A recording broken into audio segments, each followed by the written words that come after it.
begini, kalau kita mampu memproduksi yang kita konsumsi, kita mandiri. Kalau kita mampu memproduksi yang dikonsumsi oleh orang lain, kita maju. Tapi ketika kita tidak mampu memproduksi yang kita konsumsi sendiri, kita terjajah. Monggo Pak Sahrul terkait setuju tidak setuju. Ya, Silakan Pak Sahrul, silakan. Kirinya PKS. ada terima namanya. kasih. Ini bukan berarti PKS tidak setuju, Pak. Ya. Assalamualaikum warahmatullahi wabarakatuh. Pak Menteri dan pimpinan serta anggota Komisi 5 yang saya hormati. Mohon maaf Pak Menteri, saya secara pribadi, mohon maaf baru kali ini yang secara langsung bertemu dengan Pak Menteri dalam rapat. Izin, mungkin kalau sedikit mohon izin teman-teman, ada beberapa hal yang disampaikan. Pertama, kami ingin menyampaikan PKS mendukung dan setuju atas adanya loan untuk Kementerian Desa. Setidaknya ini bisa membantu menutup pengurangan pada efisiensi kemarin. Nah, kita sangat berharap pada Kementerian Desa ini, Menteri baru dengan paradigma baru, mudah-mudahan membawa angin segar bagi desa. Pak Menteri, tadi poin pertama kami setuju Pak Menteri. Yang kedua, tentu forum ini, kehadiran kita di sini tadi sudah disampaikan oleh pimpinan juga waktu membuka rapat, bahwasanya selain agendanya adalah persetujuan terhadap loan yang memang tuntutannya seperti itu, ada hal-hal lain yang perlu disampaikan. Dinamika yang terjadi di negara kita, terkhusus adanya wacana untuk pembentukan Koperasi Merah Putih. Kami hanya ingin menyampaikan apa yang menjadi keluhan dan pertanyaan sebetulnya dari teman-teman kepala desa. Pertama, kita sudah tahu bahwasanya di beberapa desa sudah juga ada KUD. Apa statusnya itu nanti? Kemudian selama ini kita ada BUMDes setidaknya. Seperti apa statusnya?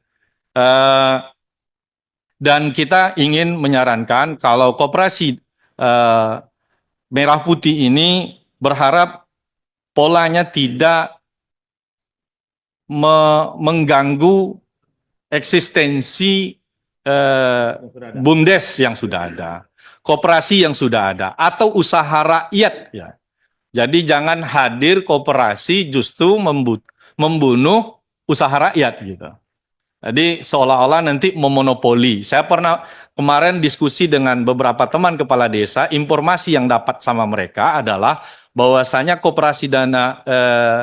Koperasi Merah Putih ini nanti akan membuat gudang sembako, dan nah kalau sembako berarti ada rakyat yang jual sembako juga begitu. Nah ini kami ingin memastikan itu saja.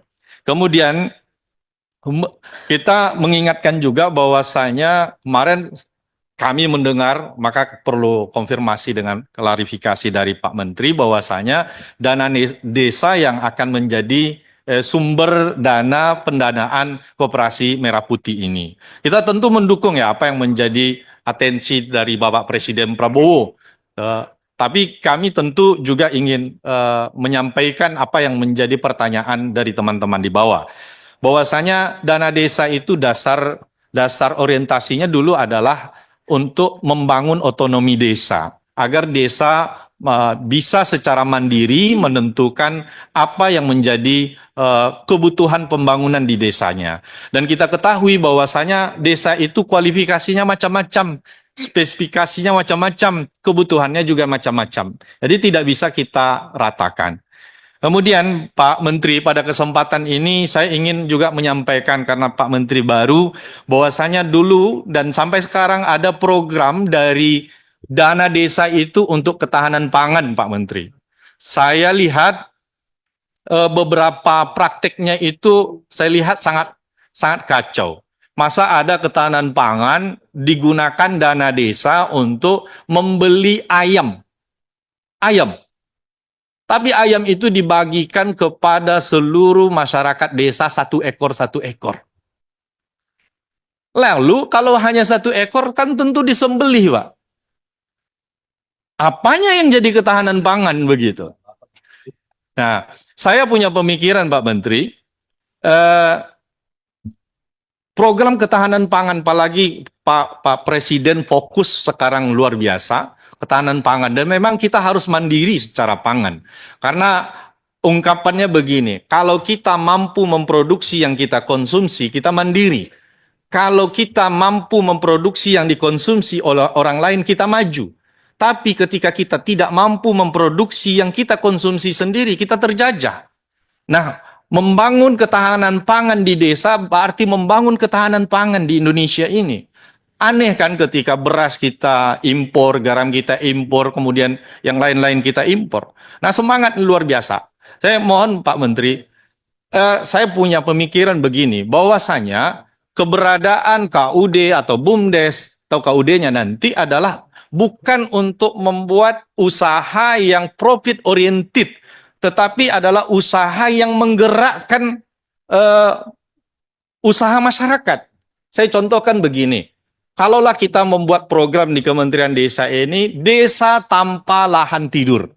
Karena faktanya banyak di desa-desa itu ada lahan dimiliki oleh masyarakat yang tidak tinggal di desa itu. Tinggalnya di desa lain atau di kota. Lahannya tidur. Kemudian ada yang punya lahan kaya, mereka tidak menanam lahannya. Nah, di sisi lain ada masyarakat miskin di desa itu mau menanam tapi tidak punya lahan. Satu, kemudian tidak punya modal. Saya berpikir, kalaulah kita menggerakkan untuk mendukung ketahanan pangan ini, kita gerakkan desa tanpa lahan tidur. Kalau perlu dibuat perdesnya atau setingkat tinggi, kalau ada lahan di desa tidak dimanfaatkan, kasih denda. Itu sesuai dengan aturan Islam itu. 3 tahun kalau tidak diberdayakan. Nah, maka apa? Yang punya lahan setidaknya pinjam. Pakai oleh ada. Nah, siapa pemodalnya? Pemodalnya di sini BUMDes. Nah, masyarakat sebetulnya selama ini mereka mau menanam, tapi tidak punya lahan. Punya lahan tapi tidak punya modal. Nah, masyarakat di sini jangan sifatnya simpan pinjam. Tetapi apa? Kerjasama BUMDes. Buat sistemnya musyarakah, bagi hasil. Ya, jadi seperti itu. Ini mohon maaf agak panjang Pak Menteri. Kemudian, ya, masih sanggup puasa walaupun banyak bicara. Kemudian Pak Menteri, desa tanpa kemiskinan. Kita punya namanya, apa namanya, 13 istilahnya desa tanpa kemiskinan, desa tanpa kelaparan, apa namanya Pak? SDGs desa Pak Menteri. Nah, saya ingat dulu dengan Pak Menteri sebelumnya, saya dulu ketika terjadi COVID, saya mengusulkan agar ada BLT dana desa. Karena tidak seluruhnya tertampung melalui data DTKS Pak. Alhamdulillah itu sangat membantu sekali. Tetapi setelah COVID selesai, saya melihat dalam permen tentang penggunaan dana desa masih dipakai dana desa ini, DD ini, untuk BLT, Pak. Saya setuju, tapi Pak, BLT diberikan adalah untuk yang miskin ekstrim. Kalau bahasanya adalah untuk fakir, Pak. Saya kemarin pada rapat paripurna menyampaikan paradigma dan pengertian tentang fakir miskin, Pak. Ini undang-undang dasar kita kan mengamanahkan fakir miskin dan anak terlantar. Tapi dalam terminologi pemerintahan kita, Pak, mohon maaf ya, saya kebetulan latar belakang syariah, Pak. Terminologi kita tidak membedakan antara fakir dan miskin, Pak. Saya setuju kalaulah kita BLT ini dilanjutkan bukan pada persentasenya, Pak, tapi adalah kriterianya. Jadi jangan dibebankan bahwasanya persentasenya sekian. Ini mohon maaf, akhirnya ada desa yang mencari-cari, Pak. Padahal tidak ada. Perlu kriteria. Kriteria yang jelas adalah dalam terminologinya agama atau terminologinya fakir. Fakir itu adalah orang miskin yang tak mampu bekerja. Miskin cacat. Ada di desa, Pak. Miskin tua renta. Miskin sakit kronis, Pak. Tumor, kanker. Nah, orang-orang ini kalau tidak ditampung oleh data DTKS, data Kementerian Sosial, itu ditampung melalui dana desa, Pak. Dan itu lebih objektif, mohon maaf. Karena merubah data DTKS itu, masyarakat di desa itu susah, Pak. Tapi kalau ada dana desa diperuntukkan untuk ini, saya setuju. Tapi kalau dana desa ini diperuntukkan bagi orang yang mampu bekerja dengan pola setiap bulan dikasih, mereka menjadi malas, Pak. Itu yang terjadi, Pak. Mereka tidak mau bercocok tanam, alasannya nanti kami dapat dana BLT. Jadi dalam agama mengatakan bahwasanya kalau dia fakir, tak mampu bekerja, bukan tak mau bekerja, tak mampu bekerja, mereka ini memang harus dijamin hidupnya. Karena negara kita ini, mohon maaf sekarang Pak, saya ingat bahwasanya dalam undang-undang kita menyebutkan seperti itu, undang-undang dasar. Tapi pertanyaan saya yang selalu dalam hati saya, kalau ada warga Indonesia ini pada satu ketika dia kelaparan, nggak ada tempat mengadu, Pak. Nah, mudah-mudahan kalau tertampung orang-orang fakir yang tak mampu bekerja ini di tingkat desa, insya Allah desa tanpa kemiskinan itu bisa terwujud.